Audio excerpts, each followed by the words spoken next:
दोस्तों, इस एपिसोड के आगाज़ में विकराल अपने ऑफिस में होते हैं। इतने में ही उनको एक लेटर आता है। लेटर देखने से पहले वो सूंघते हैं तो फिर विकराल कहते हैं ये तो रत्नागिरी मिट्टी की खुशबू लगती है, और उसे फिर खोल के देखते हैं। वो चिट्ठी दरअसल विद्यापीठ यूनिवर्सिटी के डीन की होती है। फिर विकराल कहता है ये तो मेरे पिता के दोस्त थे, बहुत अर्जेंट बुलाया है, लगता है कोई बहुत ज़रूरी काम है। फिर अचानक दिखाया जाता है विकराल उनके घर पर होते हैं। फिर यहाँ पर ये यूनिवर्सिटी के डीन बोलते हैं विकराल बेटे, तुम्हें मेरे लिए एक काम करना होगा। फिर विकराल कहता है जैसा आप कहें। फिर वो कहते हैं कि हालांकि ये काम मुश्किल नहीं, कुछ ज़्यादा ही मुश्किल है। फिर विकराल कहता है सर ऐसा कौन सा काम है, किसी भूत को पकड़ना है या फिर ख़जाने की तलाश।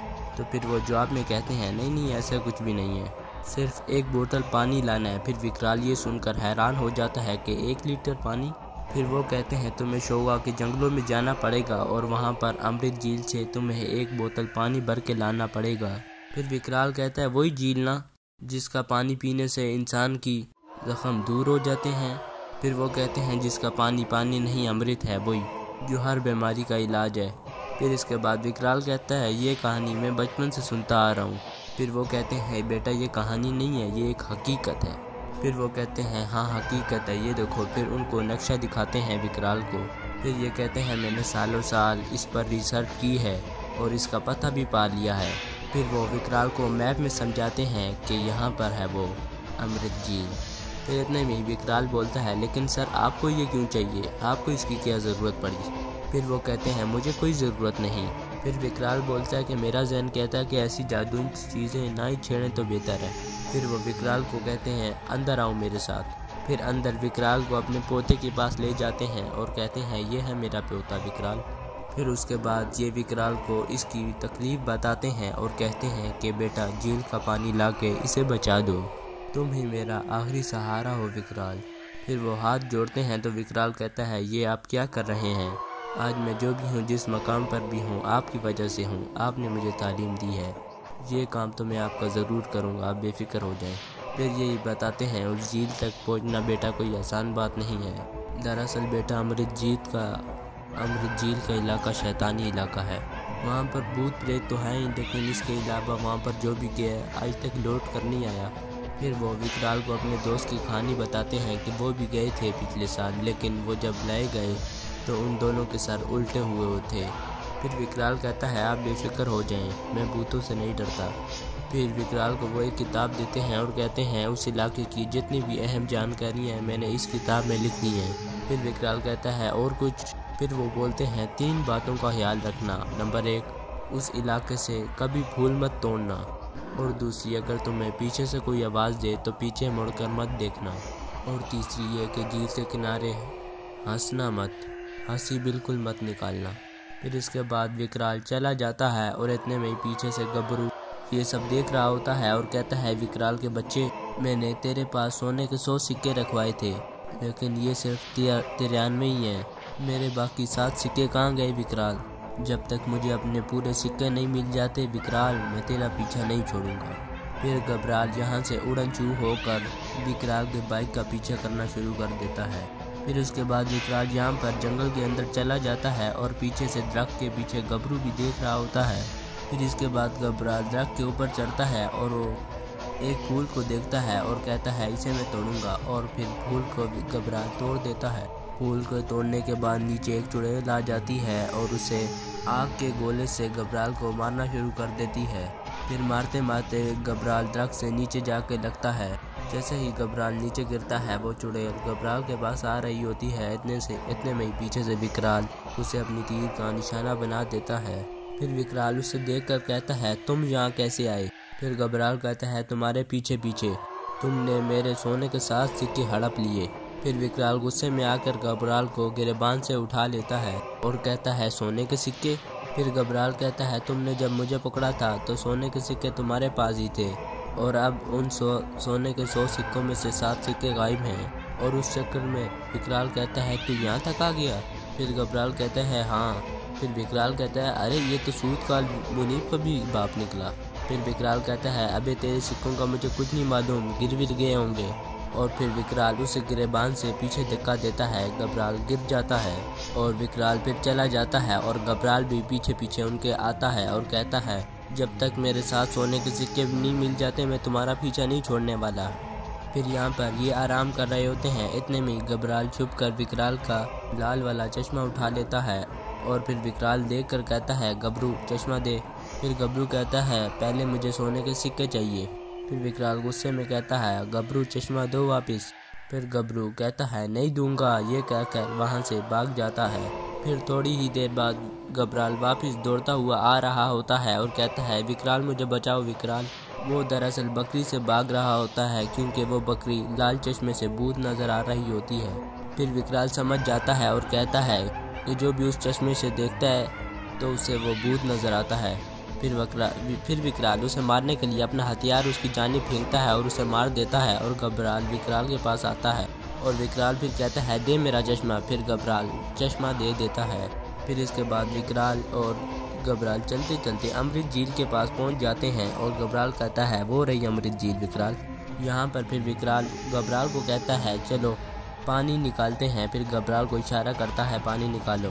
फिर वो पानी निकाल कर विकराल अपने हाथ पर डालता है तो वो चमकना शुरू हो जाता है। तो फिर घबराल हंसने लगता है। उतने में विकराल मना कर देता है, यहाँ पर हंसना मना है। फिर घबराल कहता है, क्यों, किस लिए? फिर विकराल कहता है, पता नहीं लेकिन मना है। फिर उसके बाद वो पानी घबराल अपने चेहरे पर भी लगाता है जिससे उसकी शक्ल एक जोकर की तरह नज़र आना शुरू हो जाती है। विकराल ये देखकर हंसना शुरू हो जाता है जबकि यहाँ पर हंसना मना होता है। फिर इतने में यहाँ पर अमृत झील का रखवाला आ जाता है और हंस रहा होता है और कहता है, वो विकराल आखिरकार तुमने एक भूल कर ही दी। फिर विकराल कहता है, कौन हो तुम? फिर वो कहता है, मैं हूँ इस झील का रखवाला, इस पूरी झील का रखवाला, और तुम ही नहीं तो मुझे हंसकर यहाँ बुलाया है, ये कहता है। इतने में विकराल कहता है, क्या? फिर इतने में वो कहता है, मेरी मर्जी के बिना यहाँ से एक कोई कतरा भी पानी का नहीं ले जा सकता। फिर विकराल कहता है, ऐसा है?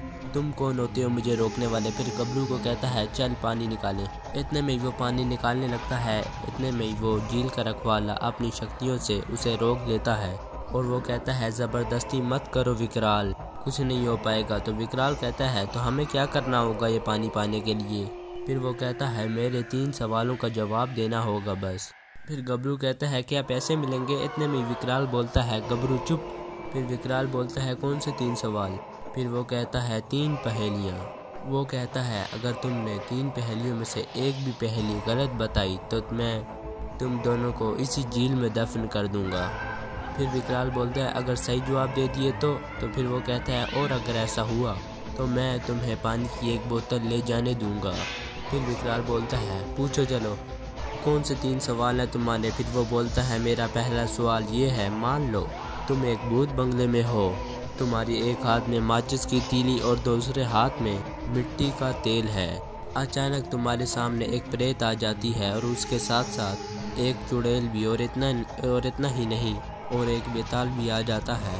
तो तुम सबसे पहले किसे जलाओगे? तो इतने में ही गबरू कहता है, चुड़ैल बोलो, चुड़ैल, क्योंकि वो सबका खून चूसती है। फिर इतने में ही गबरू बोलता है, नहीं नहीं, सबसे पहले प्रेत को जलाना क्योंकि वो उड़ सकता है। फिर इतने में ही विकराल बोलता है, गबरू चुप, सोचने दे ज़रा। फिर सोचकर विकराल जवाब देता है कि मैं सबसे पहले माचिस को जलाऊंगा, उसके जलने से ही ये सब लोग जल पाएंगे। तो वो कहता है, तुम्हारा पहला सवाल दुरुस्त हुआ। फिर वो कहता है, मेरा दूसरा सवाल ये है, क्या एक आदमी अपनी बेवा की बहन से शादी कर सकता है या नहीं? फिर इतने में गबरू बोलता है, क्यों नहीं कर सकता, ज़रूर कर सकता है, आखिर बहन की जगह नहीं लेगी तो और कौन लेगा? तो फिर घबराल बोलता है, हाँ बोल दो विकराल, हाँ बोल दो। इतने में विकराल बोलता है, नहीं। तो फिर वो कहता है, क्यों? तो फिर विकराल कहता है, क्योंकि जब आदमी मरता है तो तब बीवी बेवा बनती है, भला मरने के बाद आदमी कैसे शादी कर सकता है? तो फिर वो हैरत अंगेज निगाहों में देखकर कहता है, दूसरा जवाब भी सही विकराल। तो फिर तीसरा सवाल वो कहता है कि मेरा नाम क्या है? तो विकराल बोलता है, ये कैसा सवाल है, तुम्हारा नाम क्या है, मुझे भला कैसे पता होगा? तो फिर वो बोलता है, तो पता करो वरना तुम दोनों मारे जाओगे। फिर विकराल बोलता है, तुम ऐसा सवाल नहीं पूछ सकते। तो फिर वो बोलता है, क्या कर लोगे तुम, जल्दी जवाब चाहिए मैनू। फिर इतने में विकराल बोलता है गबरू को कि जो तूने एक लंबा सा नाम पढ़ा था वो जल्दी से सोच के मुझे बता। फिर घबराल को याद नहीं आ रहा होता। इतने में विकराल बोलता है, किताब में होगा। जैसे ही वो किताब निकालता है, इतने में ही वो अपनी शक्तियों से किताब पढ़ने से मना कर देता है कि इम्तिहान में कोई चीटिंग नहीं, इम्तिहान में कोई पढ़ाई नहीं होती। फिर विकराल गबरू को कहता है अब इस किताब में नाम भी जल गया होगा। इतने में गबरू बोलता है विकराल इसमें आखिरी वाला पन्ना नहीं है क्योंकि वो मैंने फेंक दिया था, तुमने मेरे सोने के सिक्के नहीं दिए थे मुझे। फिर विकराल कहता है क्या? फिर गबरू कहता है हाँ। तो फिर विकराल कहता है क्यों, किस लिए? फिर गबरू बोलता है क्योंकि मुझे उस वक्त बहुत गुस्सा था। फिर बोलता है सॉरी। फिर उसके बाद विकराल बोलता है अरे बाबा थैंक यू, तुम्हारी वजह से आज बच जाऊंगा। और फिर विकराल कहता है कहाँ फेंके थे पेज के टुकड़े? फिर गबराल बताता है उधर उस पेड़ के पीछे। फिर विकराल दौड़कर उधर जाता है, फिर उन सब टुकड़ों को उठाकर यहाँ पर ले आता है। जैसे ही यहाँ पर लाता है इतने में ये झील का जिन बोलता है कि 3 गिनती गिनूंगा, बहुत वक्त दे दिया तुम लोगों को, अब अगर जवाब ना मिला तो मैं तुम दोनों को मार डालूंगा। फिर उसके बाद जल्दी से विकराल उन टुकड़ों को सही तरतीब से इकट्ठा करता है और उसका नाम उसे बता देता है। जैसे ही उसका नाम बताता है वो अचानक से गायब हो जाता है। और फिर इसके बाद विकराल उस पानी की एक बोतल यहाँ से उठाकर लेकर चले जाते हैं। फिर इतने में एक बाहर आदमी होता है, वो कहता है कैसी रही तुम्हारी आज की सैर? फिर विकराल उसकी जानिब देखता है और वो कहता है 500 साल में कोई पहली बार आज कोई जिंदा लौट कर पहली बार आया है, बहुत खुशकिस्मत हो। ये कहने के बाद वो गायब हो जाता है। इसके बाद वो चले जाते हैं और पानी लेकर आ जाते हैं और उसे पानी पिलाते हैं ताकि ये होश में आ सके। फिर यहाँ पर विकराल अपना रुमाल निकालता है, गबराल जैसे ही रुमाल निकालता है उसी में 7 सोने के सिक्के उसके बाकी के पड़े होते हैं। उसे देखकर गबराल बहुत खुश होता है और कहता है मुझे अपने सोने के सिक्के पूरे मिल गए। फिर गबराल बोलता है यानी सोने के सिक्के मेरे पास ही पड़े थे, अब मैं चलता हूँ। इतने में विकराल बोलता है 1 मिनट, यानी कि तुम बेकार में ही इतना दूर मेरे पीछे आए, अब जब आ ही गए हो तो 2-4 दिन और रुक जाओ मेरे साथ। फिर विकराल उसे पकड़ लेता है और यहाँ पर ये एपिसोड ख़त्म हो जाती है। तो दोस्तों जिसने मेरा चैनल प्योर सीरियल को सब्सक्राइब नहीं किया वो सब्सक्राइब के साथ साथ बेल आइकन भी दबा ले। आपका बहुत बहुत शुक्रिया।